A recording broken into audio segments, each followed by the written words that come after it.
Okay, let's look at the feet now.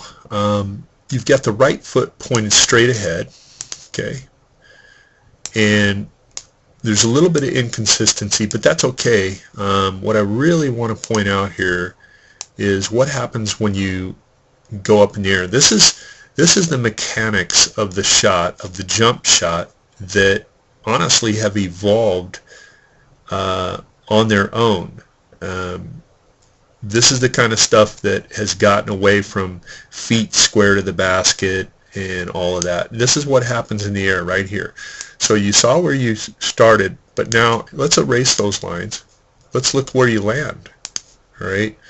Now if we point both those feet left and right, first of all, they are closer together. So shoulder width apart is pretty rare anymore. Waist width apart is about average, but a lot of great shooters will land with their feet closer together, just like you've done here. Okay, so backing that up, feet pointed straight ahead, but look what happens to the entire body actually in the air. There's a turning. You can see frame by frame a twisting in the air, the hips and everything. So right now we're a little more square all the way up through the shoulder. Watch how the shoulder, the shot shoulder, ends up pointed more towards the basket, and the left shoulder is back further. Okay, so there's a twisting effect. So what a lot of great shooters, you'll even see them plant with their feet turned. Okay, let's imagine, put this on a clock. Straight ahead would be 12 o'clock. Where you land is maybe about 10:30, 10 o'clock. A lot of players, great shooters, will start with their feet pointed in that direction, and that same angle will be right on up through their hips and into their shoulders, so that their shooting shoulder, elbow, everything can remain pointed directly at the basket without a strain.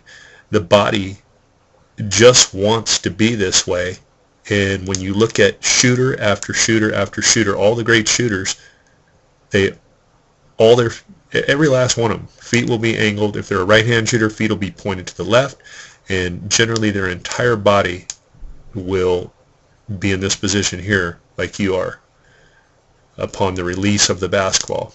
It's the mechanic that anatomically makes sense. The body wants to do this. It does it because it's the most efficient way to shoot a basketball.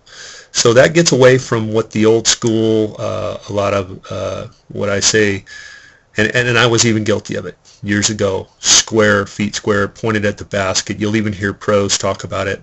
But then if you really take time to look at video of every great shooter, from Larry Bird right on up through Stephon Curry, a lot of the great shooters today, every last one of them has their feet angled, their bodies angled, so that has a net effect of helping to keep the elbow. I mean, look at your elbow. It's virtually straight up and down.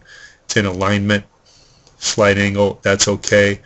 But everything's lined up this way as far as the shot. There's no strain on the shoulders. It makes the most sense, and it's the most efficient way to shoot a basketball. So that's one thing I wanted to point out. We'll look at some other features. We'll back this up and talk about some other things.